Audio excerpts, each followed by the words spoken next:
प्यारे बच्चों, आज हम लोग बाबा साहेब भीमराव अंबेडकर रचित श्रम विभाजन और जाति प्रथा नामक पाठ का वृत्तांत पढ़ेंगे। आइए, इसको पढ़ने से पहले मैं बता दूं कि कक्षा 12 सीबीएसई बोर्ड टर्म 2 के एग्ज़ाम में इस लेसन को सेलेक्ट किया गया है, जो कि बहुत ही सुंदर और बेहतरीन रूप से इन्होंने अपने समाज की रचना की है और इसका इतिहास लिखा है। आइए पढ़ते हैं। इस पाठ में लेखक ने जातिवाद के आधार पर की जाने वाली असमानता का तार्किक विरोध किया है। पाठ का कहानी कुछ इस प्रकार है। पहले बांटा गया इसे जाति प्रथा श्रमिक विभाजन की दोषी। इस युग में भी कुछ लोग जातिवाद के समर्थक हैं। वे मानते हैं कि कार्य कुशलता के आधार पर श्रम विभाजन आवश्यक है, परंतु इसमें आपत्ति इस बात की है कि जातिवाद श्रम विभाजन के साथ साथ श्रमिक विभाजन भी करता है। किसी भी सभ्य समाज में श्रम विभाजन आवश्यक है, परंतु भारत की जाति प्रथा श्रमिकों का अस्वाभाविक विभाजन करती है और इन वर्गों के आधार पर एक दूसरे को ऊंच नीच करार देती है। जाति प्रथा को यदि श्रम विभाजन मान लिया जाए तो भी यह मनुष्य की रुचि पर आधारित नहीं है। सक्षम समाज को चाहिए कि वह व्यक्तियों को अपनी रुचि के अनुसार पेशा चुनने के योग्य बनाए। इसके विपरीत जाति प्रथा मनुष्य को माता पिता के सामाजिक स्तर के अनुसार पेशा अपनाने के लिए मजबूर करती है। दूसरा इनका पैराग्राफ है, भुखमरी और बेरोजगारी का कारण। जाति प्रथा मनुष्य को जीवन भर एक ही पेशे के साथ बांध देने की दोषी है। इसके कारण यदि किसी उद्योग धंधे या तकनीक में परिवर्तन हो जाए तो लोग भूखों मरने लगते हैं। हिंदू समाज में पेशा बदलने की अनुमति न होने के कारण कई बार बेरोजगारी की समस्या सामने आ जाती है। जाति प्रथा से किया गया श्रम विभाजन अपनी मर्जी पर निर्भर नहीं होता। इसका आधार व्यक्तिगत रुचि न होकर पूर्वलेख होता है। परिणाम स्वरूप लोग व्यवस्था के साथ अरुचिपूर्वक काम करते हैं। ऐसे लोग टालू मानसिकता के शिकार हो जाते हैं, अतः उनका काम दिल दिमाग नहीं लग पाता। अतः जाति प्रथा मनुष्य की प्रेरणा रुचि को दबाने के लिए भी दोषी है। कहने का तात्पर्य यह है कि भीमराव अंबेडकर जी कहते हैं कि बेरोजगारी का मुख्य कारण यह है कि पुराने समय में जाति प्रथा के आधार पर ये कर दिया गया था कि जो माता पिता जिस व्यवसाय को करते हैं, आने वाले समय में जो उनका पुत्र होगा वो भी उसी कार्य को करेगा। आइए, इन्होंने एक ऐसा आदर्श समाज की कल्पना किया था जिसकी रूपरेखा पढ़ते हैं। लेखक की कल्पना का आदर्श समाज वह है जिसमें स्वतंत्रता, समता और भाईचारे का भाव हो। भाईचारा में किसी को कोई आपत्ति नहीं हो सकती। समाज में इतनी गतिशीलता होनी चाहिए कि कोई भी वांछित परिवर्तन समाज में तुरंत सब तरफ फैल जाए।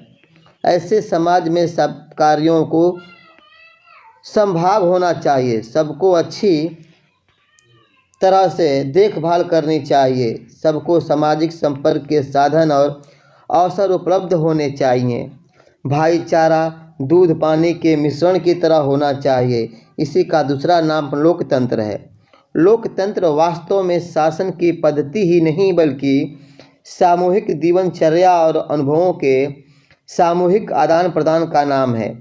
इसमें अपने साथियों के प्रति श्रद्धा का, सम्मान का तथा भाईचारा का भाव अवश्य होना चाहिए। आइए अगला टॉपिक पढ़ते हैं, स्वतंत्रता का अधिकार। आवागमन, जीवन तथा शारीरिक सुरक्षा की स्वतंत्रता का विरोध कोई नहीं करता। संपत्ति रखने, जीविका उपार्जन के औजार तथा सामान रखने के अधिकार पर भी किसी को आपत्ति नहीं है, परंतु मनुष्य के लक्षण और प्रभावशाली प्रयोग की स्वतंत्रता देने के अधिकार के लिए लोग तैयार नहीं होते। इसके लिए अपना व्यवसाय चुनने की स्वतंत्रता देनी होती है। इस स्वतंत्रता के अभाव में मनुष्य दासता में जकड़ जाता है। दासता केवल कानूनी ही नहीं होती, जहाँ दूसरों के द्वारा निर्धारित व्यवहार और कर्तव्यों का पालन करना पड़े, वही दासता होती है। जाति प्रथा में भी अपनी इच्छा के विरुद्ध पेशे अपनाने पड़ते हैं। आइए देखते हैं, अम्बेडकर जी ने एक समता का संविधान बनाया था। फ्रांसीसी क्रांति के नारे में समता शब्द विवादास्पद रहा है। समता के आलोचकों का कहना है कि सभी मनुष्य बराबर नहीं होते। यह तथ्य होते हुए भी महत्वपूर्ण नहीं है, क्योंकि समता असंभव होते हुए भी एक नियामक सिद्धांत है। मनुष्य की क्षमता 3 बातों पर निर्भर है: शारीरिक वंश परंपरा, दूसरा है सामाजिक उत्तराधिकार, तीसरा है मनुष्य के अपने प्रयत्न। प्रश्न है कि इन तीनों दृष्टियों में मनुष्य समान नहीं होते, परंतु तब भी क्या समाज को उनके साथ असमान व्यवहार करना चाहिए? इसका उत्तर है असमान प्रयत्न के कारण असमान व्यवहार करना उचित है, परंतु उसमें भी सबको अपनी क्षमता विकसित करने के पूरे अवसर देने चाहिए। अम्बेडकर जी कहते हैं कि आप किसी के साथ समान व्यवहार मत करिए, ठीक है, लेकिन सबको अपनी क्षमता के अनुसार, कार्य कुशलता के अनुसार कार्य करने का अवसर देना चाहिए, ताकि वो आगे बढ़ सके और अपनी तरक्की कर सके और भारत का विकास कर सके। अगला है वंश और सामाजिक उत्तराधिकार पर भेद अनावश्यक। लेखक मानता है कि वंश परंपरा और सामाजिक प्रतिष्ठा के आधार पर असमानता नहीं की जानी चाहिए। इसमें केवल सुविधा संपन्न लोगों को लाभ मिलेगा। वास्तव में प्रयास मनुष्य के वश में है, किंतु वंश और सामाजिक प्रतिष्ठा उसके वश में नहीं है। अतः वंश और सामाजिकता के आधार पर असमान व्यवहार करना अनुचित है। दूसरे शब्दों में सभी सदस्यों की अधिकतम उपयोगिता प्राप्त करने के लिए समाज में समान अवसरों के साथ समान व्यवहार होना आवश्यक है। आइए अगला टॉपिक पढ़ते हैं, राजनेताओं के व्यवहार में समता। एक राजनेता का बहुत बड़ी संख्या में पाला पड़ता है, परंतु उसके पास सबके बारे में जानने का, उनकी अलग अलग आवश्यकताओं और क्षमताओं के बारे में जानने का अवसर नहीं होता। अतः उनके लिए यही व्यवहार्य सिद्धांत उपयोगी है कि मानवता को ध्यान में रखते हुए सबको 2 वर्गों और श्रेणियों में विभाजित न किया जाए, सबके साथ समान व्यवहार किया जाए। राजनीतिज्ञ सबके साथ समान व्यवहार इसलिए करता है क्योंकि वर्गीकरण और श्रेणीकरण उनके लिए संभव नहीं है। अतः आज भी समता का एक काल्पनिक वस्तु है, फिर भी राजनीतिज्ञों के लिए यही एकमात्र मार्ग और उपाय है। आइए इनकी अगली रचना पढ़ते हैं। आगे लेखक बताता है कि समता के महत्व पर प्रकाश डालते हुए कहता है कि मनुष्य की क्षमता 3 बातों पर निर्भर करती है: शारीरिक वंश परंपरा, सामाजिक उत्तराधिकार तथा व्यक्तिगत के अपने प्रयत्न। व्यक्ति से व्यक्ति की भिन्नता इन बातों पर आधारित है। इनमें से 2 प्रथम बातें व्यक्ति को स्वतः प्राप्त हो जाती है, जो व्यक्ति विशेष के जन्म पर आधारित होती है, लेकिन तीसरी बात व्यक्ति के प्रयत्न उसकी होती है।